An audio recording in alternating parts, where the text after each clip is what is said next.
We have wondered about this, and now Sarah Carter is telling us that the FBI did use that dirty dossier to spy on Donald Trump and the Trump associates. People within law enforcement are concerned that they were using this dossier to find a way to look into the Trump campaign. A bipartisan Senate group talking about immigration. They say that they're very close to a deal. The president drawing a hard line. Any solution has to include the wall, because without the wall, it all doesn't work. Trump administration ramping up pressure on Iran amid deadly crackdowns on political protesters. Night and day from the Obama administration, we're taking the exact opposite approach, channeling what the people want, which isn't just frustration over their economic situation, it's repression. The toddler is going viral for some serious skills. Asher Willig hitting like an MLB slugger at just 22 months old.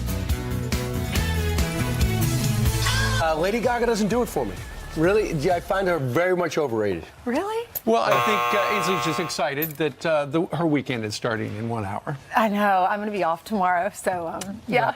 Excited. All right, and by the way, you know the guy slipping on ice? Even though I love my job. The guy slipping on ice is going to be with us tomorrow. His name Can we hold him off until his next name week? is Tim Bessiker of Loudoun County, Virginia. He'll be with us. Whose wife released the video. Oh, my word. If you're just waking up, you've got to see this video. Are we going to show it at some point during this hour? This hour. Okay. But in the meantime, let's start with our lead story, and it's a jaw-dropper. Apparently, the FBI did use that dirty dossier filled with stuff that they have not been able to confirm any of it, except that Carter Page did go to Russia. Apparently, they used the dossier to spy on the Trump camp by going to a FISA court and saying, look at all this bad stuff about that guy. And apparently they said, okay, if you're the FBI and you want it, you must know what you're talking about. Maybe not the case. So this led Sean Hannity's show last night. He got three sources, and Sarah Carter has two sources that talked about how the dossier was used in some cases to get a FISA court to unmask some people in the Trump administration who were not the administration yet, the Trump campaign. Here's Sarah Carter last night. I have spoken to a number of sources, one senior law enforcement official and another in the DOJ, and the dossier was absolutely used as part of the FBI's ability to gain a warrant to basically spy on members of the Trump campaign. We know, coming from the mouths of senior members of the FBI who testified, both Comey and McCabe, that the only part of the dossier that they were able to confirm that was actually factual was that Carter Page had actually traveled to Moscow.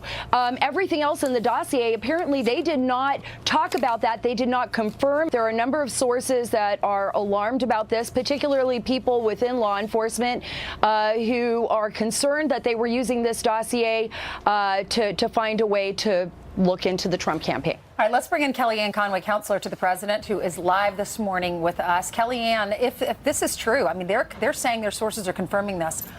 What in the world? Can you believe this? What is your reaction? Well, look at the reaction of our president just this morning, Ainsley. There is a lot of disgust that this has gone on for so long, and that at the heart of this, people refuse to report who actually paid for the dossier at different times. And I know people love to talk about how we're so obsessed with Hillary Clinton here. The fact is, we only have to talk about it because people won't let go of an election that she lost miserably. And she's going to be an ungracious loser. And people continue to talk about the 2016 election in light of the dossier, in light of this ridiculous concocted Russian collusion delusion. It has been 1 year to the day since President-elect Trump had his press conference in Trump Tower lobby. It was January 11th last year. And the night before, the dossier came to light, and it was explosive overnight. And here we are a year later, and we're still talking about it through a nonsense lens. Look, this White House has complied with requests for information. Everybody who's been asked to be interviewed has, as far as I can tell. But what are we doing talking about that constantly, especially on other networks, and not talking about every single accomplishment, all the good that's happening? Stuff happens here every single day. Do you realize yesterday you had Democratic senators and members of Congress coming to this White House on very little notice, standing with the president as he signed into law bipartisan, bicameral legislation to stop fentanyl from pouring into our communities? We have a fentanyl problem in this country. People, there's an information underload about fentanyl. What is fentanyl? Look it up, everybody. Fentanyl. educate yourselves, because the other people want to talk about Hillary Clinton and collusion and dossiers which haven't been verified. Right. And we want to stop the poison from coming into this country. And that's the big contrast of the day. And you know what? Some days I'm really hopping mad that people are in charge of educating and informing the American people refuse to do their job when great things are happening here. That president gave the pen yesterday to Democratic Senator Ed Markey of Massachusetts, who sponsored that legislation, whose state and neighboring states like New Hampshire are suffering under the scourge, this crisis next door that we're going to bend the curve on together. Well, we were talking in the first hour about how you look at the big three networks, and last week they devoted most of their time to talking about the Michael Wolff book, which is very gossipy and all sorts of problems with it, as opposed to talking about the fact that we hit 25,000 in the stock market. But that's good news. Sure, and here's some other good news. Look at the Quinnipiac poll. It's good news for the administration because only one-third of the country feels that the economy is not good or poor, but 66%. Two-thirds of the country say right now the economy is excellent or good, Kellyanne. And you know why they say that, Steve? Because they see it and they feel it. They open up their 401k statements, which have exploded under President Trump's watch and because of his leadership. You can't argue with the numbers, with the facts and figures. The consumer confidence, the manufacturer's confidence is booming. It's at an all-time high. Unemployment is at an all-time low, including among African Americans, teenagers, Hispanics, and the downward trend on unemployment among women. We are about to become a nation of jobs in search of labor, where we've been traditionally, especially in the last administration, a nation of labor, a nation of labor in search of jobs. And last night I was on a different network, and the anchor actually said, when I was ticking through these facts, okay, but what's that got to do with anything? That is everything to Americans. It may not have anything to do with people who have these titillating graphics about Russia and about President Trump and trying to get in his way at every turn. But you see his response? The best response President Trump makes to everything is just by getting up every morning and going to work and doing his job. This week alone, having these historic, transparent, accountable talks for all of America to see, bicameral, bipartisan, on immigration. Yesterday, signing, I think it was 5 or 6 bills into law. Things happen here every single day, the bilateral with the Prime Minister of Norway, and yet people are still stuck in last year's election and about that woman who will never be president. No one at the White House, I said last night, no one at the White House talks about Hillary Clinton, only when we're forced to, and only with the requisite eye roll, let's not talk about because we talk about 2016. Let's not talk about last night. Let's talk about this morning. Tom Homan, acting ICE director, said this about what's going to be effective on the border and what has to happen, because he knows we're looking at some type of compromise maybe right away. Let's listen. If we don't address the causes of illegal immigration, if we don't give the men and women on the ground the tools to close these loopholes and to pass some legislation we need to enforce immigration law in the interior of the United States, you're going to have DACA again in 10 years. These families are coming across now. That's your next DACA. Under this president, we had a 45-year low in illegal immigration on the border this year. That's not a coincidence. He is successful. He has allowed us to do our job. Let's continue down this path, and for once and all, let's fix it. Let's fix this problem on the border. So he wants to fix it. You got to get chain migration. You have to also do it at the same time with DACA. And he says the wall absolutely works. I get the sense, Kellyanne, that Democrats are looking to do something with Republicans that might tick off both ends of the spectrum, liberals and very conservative. Are we looking at some type of compromise that we haven't seen in a while? Can you give us some new news on that? Well, the president has made very clear that DACA comes, and he talks about DACA come with the wall, an end to chain migration, an end to the visa lottery system. And this president has put forth a 70-point immigration plan. Many Democrats look at immigration through the DACA lens only. This president makes clear what that about the ones that go to the White House and have been working together? Can you give us an idea? There's some reports out there that leadership, the Democrats are experiencing a mutiny right now because their leadership is looking to do a deal with the president. Can you move that story forward? Well, yes, I can't speak for the Democrats. I could just tell you what I read and what I know internally. When you see this, Jen Palmieri, former Clinton communications director, I mentioned her again. Yes, in the context of her communications director had a memo that said dreamers are key to electoral success. There are many Democrats nervous today that one of the greatest blunt instruments that they think they've got against President Trump may disappear when DACA gets settled. But it gets settled in amidst the wall being built, and it gets settled amidst chain migration and the visa lottery system ending. Now, I want to just remind your viewers, 54 Democrats in 2013 voted for security measures that look an awful lot like what the Republicans are asking for now. The only two things that have changed since 2013 and the 2006 Secure Borders Act or something like that is that Donald Trump got elected and that the problem got worse. So we can't let these petty partisan politics get in the way of progress. Well, speaking of partisan, what about the conservative supporters of the president who have said, you know, if the ultimate deal amounts to, in their estimation, amnesty, they're going to be disappointed in the president and they're going to lose his support. He will lose their support. So remember what the president said the other day, the 4 principles that are being discussed.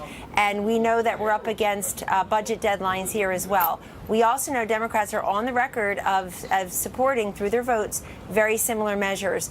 This president won successfully in part on stronger borders, on protecting our sovereign borders, on stopping the illicit drugs and the illegal immigrants from coming over. Our Secretary of Homeland Security was on your network yesterday, making very clear that we also need mechanisms at the border so that when somebody comes over illegally, we have to have a mechanism to remove them. This catch and release system doesn't work because the person is already in the interior. But this also sources and the tools they need. We're listening to them and our security experts to learn what they need to make this work, to keep those illegal crossings down. We as Americans have the right to know who's coming in. We need to make sure we know their backgrounds and have them sign the guest book. It's basic common sense, folks. It's not partisan. It's basic common sense. And Donald Trump won a lot of crossover votes because of that very issue. Security, prosperity, transparency, accountability, and fairness. For years, people in Washington ask, what's fair to the illegal immigrant? What more can we do for them? What other benefits can we give to them? This president is now saying, look, what's fair to the American worker who competes with them? What's fair to a nation that wants to have sovereign, safe, secure borders? What's fair to our communities that are burying loved ones because of the drugs pouring in? Kellyanne, thanks so much for joining us this morning. At least it's not freezing. It's been a year of progress already. Thank you. All right, 13 minutes after the hour. Kellyanne Conway, thanks so much. Coming up, with the demand for raising the minimum wage, the CEO of Jack in the Box claims it makes more sense to swap cashiers out for robots. Stuart Varney says this is a tragedy for young workers, and he's going to talk to us about it. He predicted that. Minimum wage. I did, yes. A Fox News alert, Walmart now raising its starting wage from $9 an hour to $11 an hour, but that's not all. The mega retailer is also expanding parental leave benefits and giving out $1,000 bonuses. The changes are all thanks to President Trump's tax overhaul. Joining us now, Stuart Varney. This is huge. It is. It is really big because 1 million Walmart people will get that bonus. That is gigantic. As of this morning, before we got the Walmart announcement, 1,039,000 Americans were going to get a bonus. Now it's 2,039,000 Americans will get a bonus. Work for Walmart? That's what the script is telling me. That's what the initial report is telling me. The biggest fear for those people that wanted to see if the tax cut was going to work is if the corporations were going to hoard their money that they now can keep because the tax rate went from 39 to 21. The criticism was that you would simply pass this along to stockholders. They'd get a bigger dividend, or there'd be a stock buyback. The stockholders would get the benefit. Clearly, it's employees and customers who are getting benefits as well. And by the way, before the Walmart announcement, we had Waste Management chiming in with $2,000 bonuses for 34,000 employees. That's fantastic. Meanwhile, Stuart, you look at a company like Jack in the Box, the fast food service company, where the CEO says, look, this minimum wage thing that is being mandated is killing us, so we're thinking about robots. Yes. Well, this is the exact opposite of the pass-through of tax cuts, isn't it? Here you've got mandatory higher minimum wage. When you raise the cost of anything, you use less of it.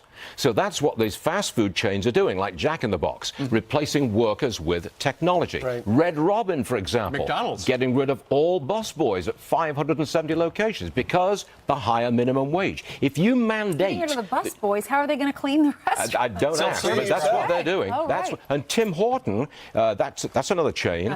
They are reducing benefits to employees because they've got to pay them more. Right. And You mandate higher wages and you get fewer It's not a benefits for free market. workers. It's not a but free if market. you give corporations a tax cut, people get bonuses Right. and they win. If Do you, the opposite. if you have a responsible CEO. But what people don't understand is you're not just raising the wages of entry-level people.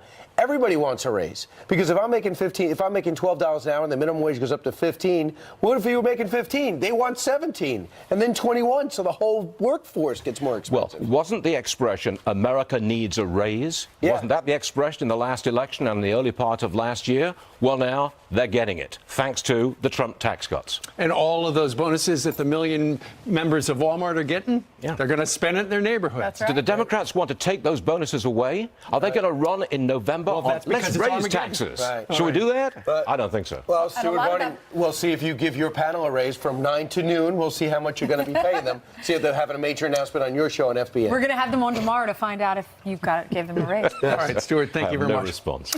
I don't blame you. Meanwhile, it doesn't get any better than this. A soldier father coming home, surprising his daughter at her school. If you're new and you'd like to come right up front, please be sure you do. And who is this?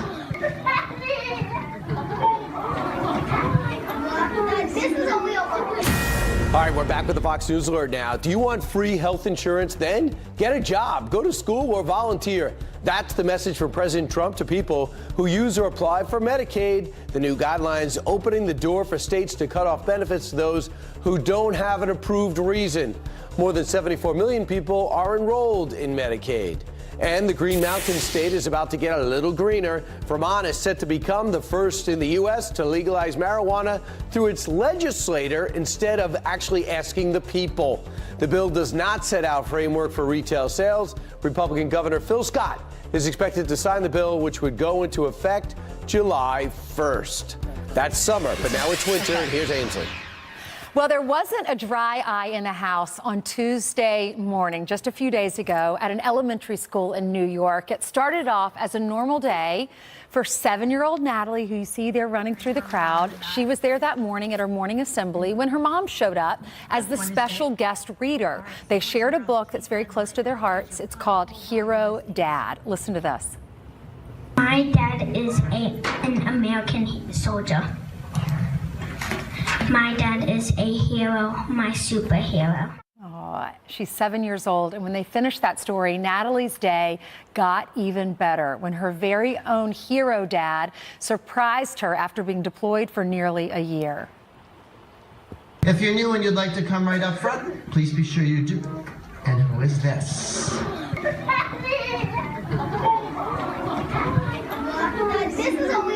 Round of applause. Thank you so much for your loyalty, your dedication. So sweet. Here now to tell us all about it is Lieutenant Colonel Jean-Paul Plamondon, his wife Valerie on the end, obviously, and then their 7-year-old daughter Natalie in the middle. Thank you all for being with us. Thank you for your service. Appreciate it. Thank you for having us. You're welcome. So how did all this happen? So, I've been on deployments before. My wife and I talked about, doing something special for Natalie. And my wife coordinated with our local school. We live in Clifton Park, New York. It's a great community. They fully supported her idea. And then she brought to the school the idea of actually surprising Natalie at her school. And it all went off without a hitch. It did. I have to credit the school, though, especially Mr. Scott D'Ambro, a third grade teacher there who runs morning program with a committee. And he really took the ball and ran with it. And we sat down, had a quick meeting last week because I was worried about planning too far in advance and then things changing. That's right. And it worked out because I'd been in the military, so I know things change on a dime. And, he could tell me I'm coming home in 2 weeks instead of next week. Right. So it worked out great. It was amazing. Natalie, tell us about that day for you. I was just so surprised. I didn't expect it I thought it was going to be January 31st. Like, so when I saw him, I thought he was somebody else, but then when I realized it was Daddy, I just wanted to hug him and run up there. I'm sure. What's the first thing y'all did as a family after you left school? I guess you left school immediately, right? You could spend the day with your dad. We went to Friendly's. You did? Is Yes. that what you missed? You wanted some ice cream? Yeah, we went to breakfast. Actually, we went to breakfast. My yeah, parents were in town, and it was wonderful. We had a nice breakfast. We actually even had somebody come up to us and even give us a gift card. A customer there, so it was really nice. It was That just a is nice so cool. casual, like, everyday thing that we would go do. Yeah, I mean, I can't believe you haven't seen. You saw each other in April because y'all went to the Middle East to visit your husband. But you deployed last February, so almost a year. Correct. Natalie, what's your advice to other kids that are watching? We have a lot of military families that watch our Fox News channel. So what's your advice to them? How do they get through that? Keep calm and keep your mind busy or it'll get even worse. Yeah, that's good advice. That's good advice. Did you hug your dad? Have you been hugging him nonstop over the last few days? Nonstop. Yeah, he had a problem trying to go to the bathroom the first day. Because Natalie didn't want to let him go. It was a rough day at home trying to let him out of her sight. What do y'all have planned for the next week or so? Anything super special? Well, because you invited us so kindly here, we're actually going to spend a couple of days in the city. I grew up in New Jersey, so I know it well, and she's been wanting to come for a long time. So we're going to try and take in a show, go to some museums. Going to the Statue of Liberty. Yeah, we have a ski trip scheduled Planned in a few weeks. Yeah, a couple weeks. So, yeah. What's your advice for women that are watching but have to say, or some women are deployed and the men have to stay at home with the kids? I was active duty, so I had a different perspective. Being a reservist, you're a little more on an island. I was about an hour from his unit, but I have to say the family readiness group was amazing. Shout out to Chris Walsh, our Sergeant Major's wife, who is the head of the family readiness group. She does an amazing job keeping people together, connected, active families, and then also just staying busy, doing your daily everything, and then also having a great support system no matter where you are. I had amazing friends, like the Botinos, the Fothrops, and the Miss Ellies, and they just were amazing in terms of, and the Kirschners, and they were all amazing friends who really were there for us when we needed it. And the Rays. You're going to realize later you left some other people out. I know. Yeah, everyone who supports military families, they thank you, we thank you, and that is so sweet. She held both of your hands. I know.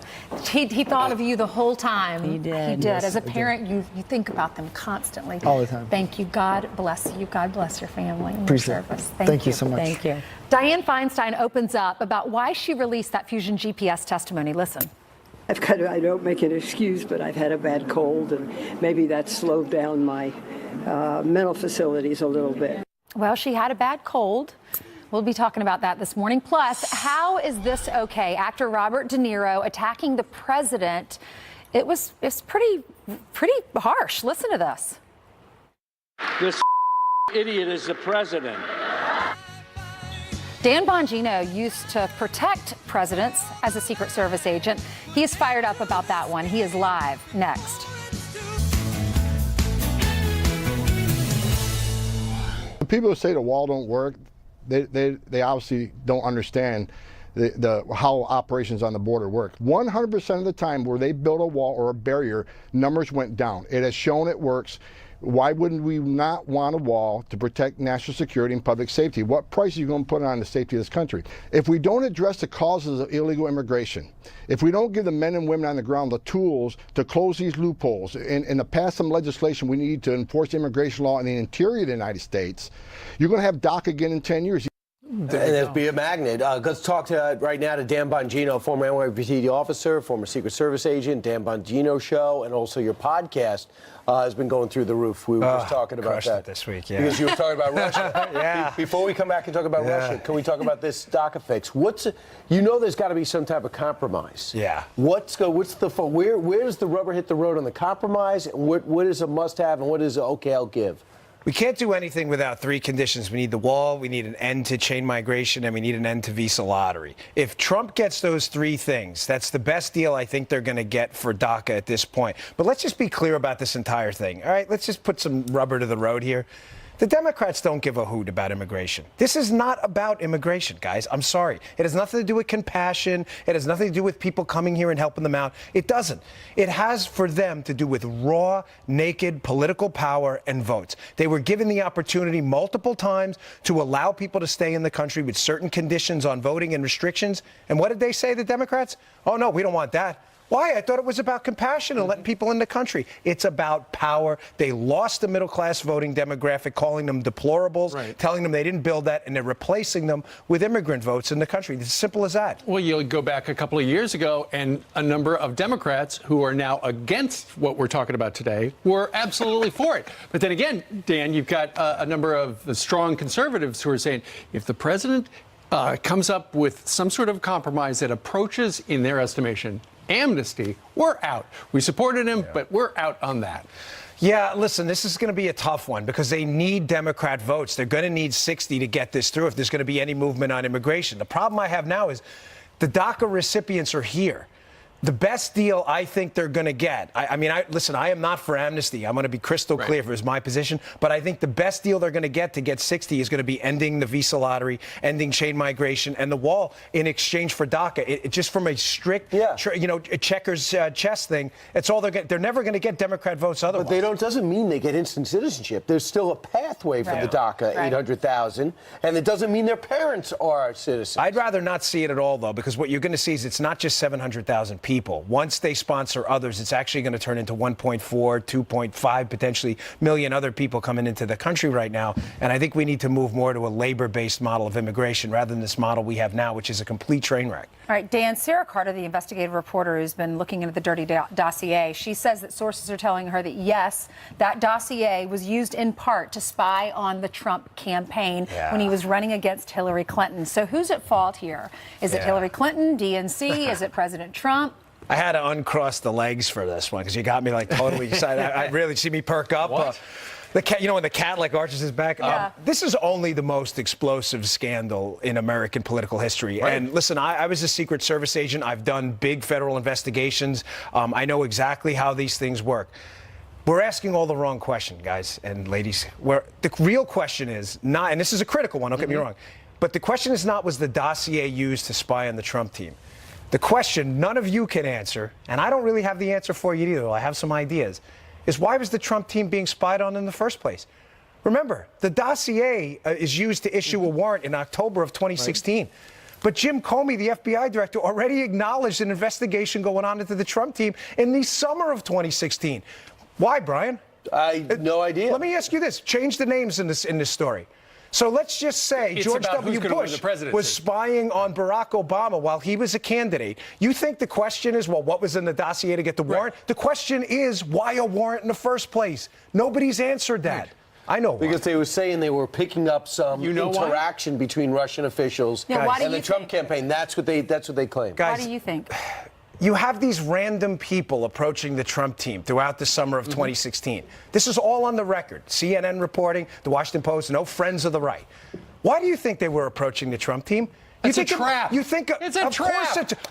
Is it even remotely odd to you that a guy shows up in a bar in London to talk to George Papadopoulos? Fusion GPS finds out about it. And by the way, this is the same guy involved in a uranium deal from Australia to Russia. The ambassador, So the ambassador to Russia, just so everyone knows, the ambassador to Russia has an interaction with George Papadopoulos. Not the ambassador to Russia. Australia. Excuse me. They have a conversation, and he's an unpaid foreign policy advisor.